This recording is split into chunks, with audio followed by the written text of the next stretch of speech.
Once again, in those days, first of all, because we were from different generations, there was an attitude of respect and and and emotional maturity that that I wholeheartedly believe has eroded somewhat. You walked into the dojo and you were in class and you were conscious of the role of the sensei. Sensei is a Japanese word, two parts, sen and sei. It means one who has gone before, a life's role model. That's why, I just don't believe in little kids getting black belts and being called sensei. This doesn't make any sense to me. In our system, of course, we use the age limit to become a black belt was 16, and even there we're pushing the concept of life's role model, if you want to use it with the kind of profound sense that it seems to invoke. But nevertheless, in class, you didn't speak out of turn.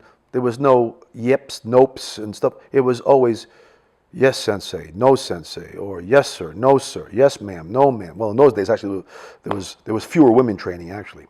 But this was automatic. No one had to teach you how to behave. Courtesy and respect, in general, were more of a given.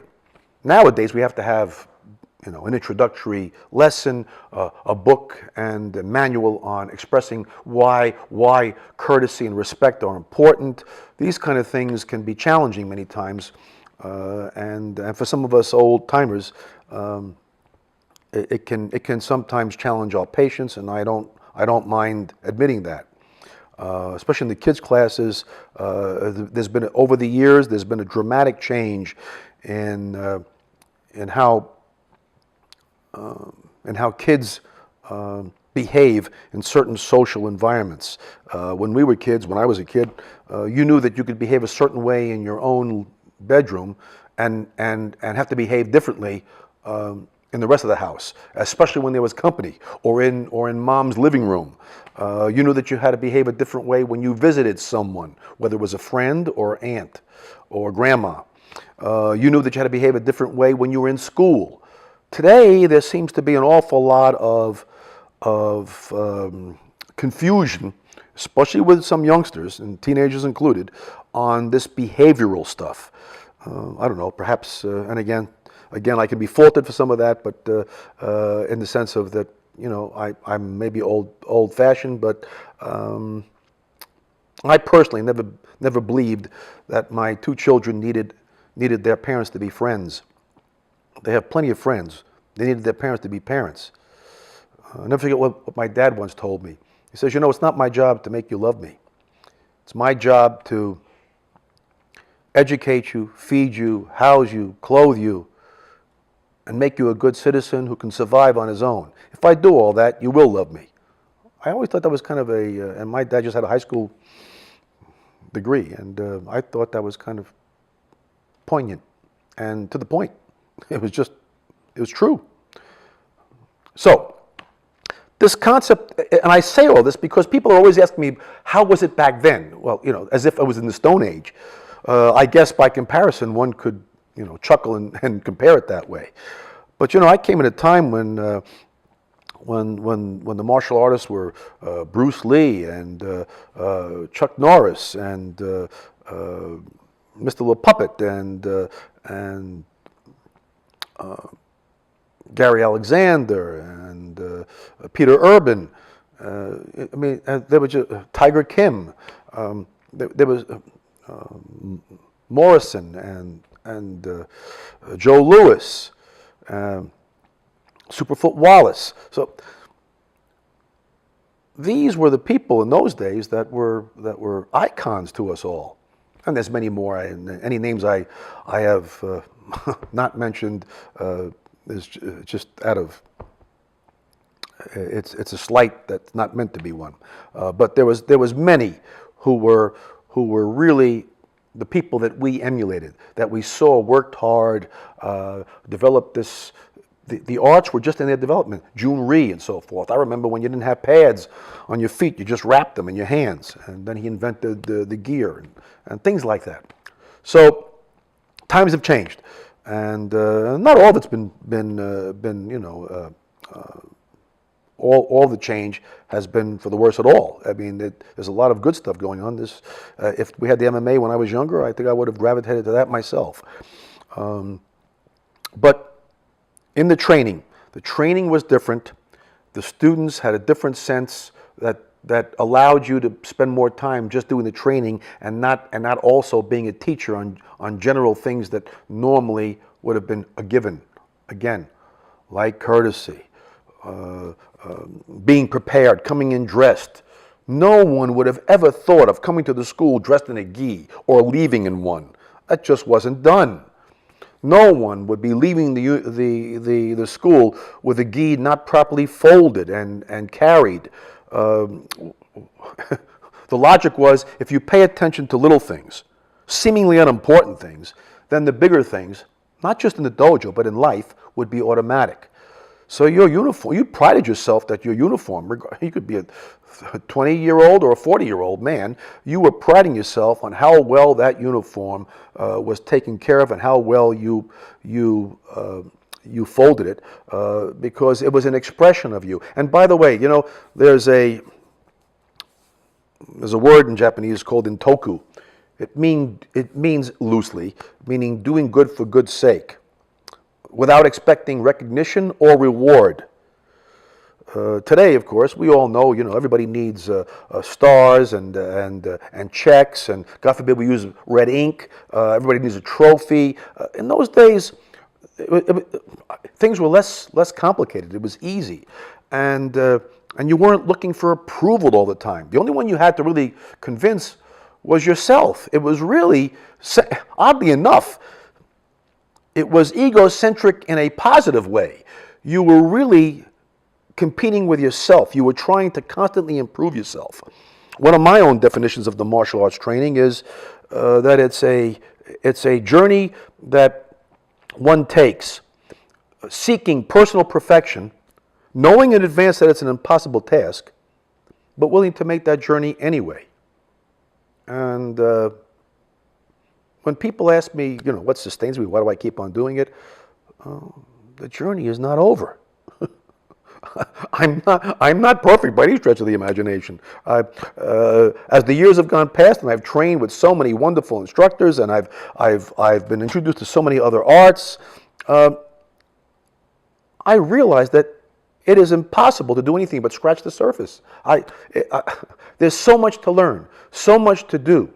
Even when you limit yourself to something, I'll bet you that in any art, every instructor who knows that art intimately would probably agree with this, is that if you just learned, I don't know,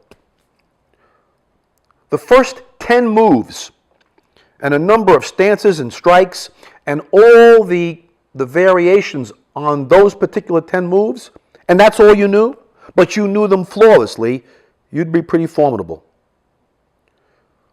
Again, we have this culture that more is everything, and just learning more and more and more is not necessarily a way to advance one's knowledge in the martial arts.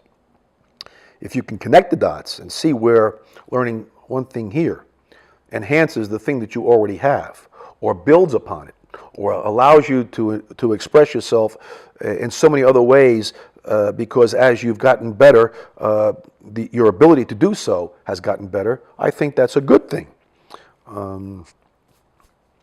Anyway, getting back to the dojo, I was there for a number of years. I could say that really, I started there, the school was about 6.5 years old, roughly, and I started there with many people ahead of me. And at the end of a few years ago in 2008, I went on my own after being with this association for 40 years almost, and I rose to the highest rank and passed by everybody else. And people ask me all the time, my students, how did you do that? Well, it wasn't conscious. I've had contact with students that I trained with then, and they said that they remember me being a hard worker. I don't know if I remember being a hard worker. I just knew that I liked it, and I did it with passion. If that is interpreted as being hard work, then I guess it was. But I enjoyed it. And what I did was, I went on and got my my knee done and trained for all that, and then life's goals and issues changed, and I moved out of New Jersey and into. I toured the country, tried to find some other place to live that I thought would be more advantageous to my family's security and future, and I ended up in South Carolina. So when I trained,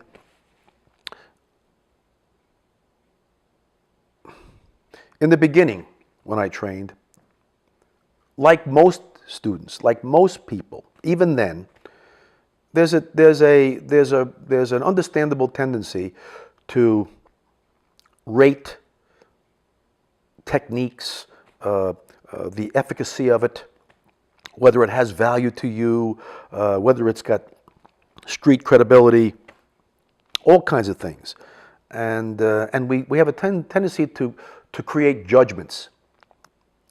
That would be okay, except a lot of times the judgments are not valid, because we don't know enough about it to even make the judgment. It was just kind of an emotional response.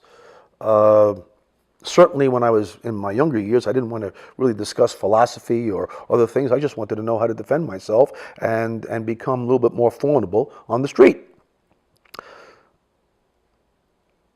As the years went past, I looked back on it and I realized that a change occurred at some point.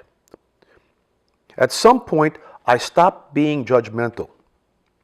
And I had this ridiculous notion all of a sudden that, let's see, I'm training with an instructor who I have confidence in. It didn't matter his background and all of that. It did matter that he had the skills that I trusted. And then I would say to myself, well, if he wants me to do something, I don't care what the drill is, I don't care what I'm doing. If he wants me to do something in the class, why am I judging why the drill is being done if I trust in his skills and I take the assumption that he knows how to instill in me through practice, drills, whatever he's teaching me, the skills necessary to reach the level that he's at eventually. When I got that through my, at the time, thick head, things changed. I was just more of, okay, do that, and I just did it. I didn't put a timetable on how long I was willing to do it. I didn't put if you wanted to do a first wrist technique and do it for 2 hours, I'm going to do it for 2 hours, whatever it is. He used to joke, if he put you in front of the mirror and you were practicing your straight punch and you want to make sure everything's right, or a kick, he should be able to come back a week later and find cobwebs on you, but your arm's still moving. So once I did that, and I don't know how. I really look back. It's hard to remember what triggered it, or maybe it was a process. But at some point, I almost gave myself over to the art. And that brings up another interesting little thing that people often ask me, and that is, it's so hard sometimes with the bowing and the respect aspect and what one person may call kowtowing, I call respect. What one person may call an instructor who's got strength of conviction and determination and a commanding presence and voice and gives you direction and is an authority figure, that's inspirational and directed and commanding. Other people can use negative terms if they want, dictatorial, arrogant, whatever. I didn't look at it that way. But I don't know, it's your cup of tea. When people ask me these questions, I can't, I learned a long time ago, I can't control anyone else. I can only control me, and even that takes all my effort. So I tell my students the same thing. I can't tell you what to think. I just ask you, please, think. And when I taught at the Police Academy, this concept of thinking just means listen, don't just hear, don't assume anything, have a little bit of depth, try to consider what the other person is trying to convey. Is there, if there's a sincere attempt to project information to you and inspire you, accept that. And I think once I did all that, things changed. I wasn't thinking about promotions, I was just doing stuff and promotions occurred. I wasn't thinking about rank, I was just doing what I was supposed to do, improved my skills, and rank occurred. And eventually I passed every single other person who was ahead of me for 6.5 years, and I became the senior instructor under Mr. Bo in the Nihon Goshin Aikido Association. Yes, I'm proud of that. Yes, it's a recognition of work. But again, I put my pants on the same way as anybody else. I don't think, whatever my skills may or may not be, I certainly don't think of myself as being better as a human being than anybody else. But when someone comes to me and wants to learn, I always tell them, and I tell my future instructors, I remind you that when someone comes to you, they're expecting you to at least take responsibility and know what you are about and project that. You shouldn't be embarrassed about your technique or your skills. Look, not everybody, there's no one art, there's no one instructor that is everything to everybody. You have to find the person that you're comfortable with. You have to find the art that you're comfortable with. And but if you give yourself over to the art, you're not giving it over to the person. Make sure that that's your motivation. If you do that, I always tell my students, I think you'll be on a faster track to achieve your goals than to constantly muddy the waters by your own self-doubt, lack of clarity in thinking, and emotional angst.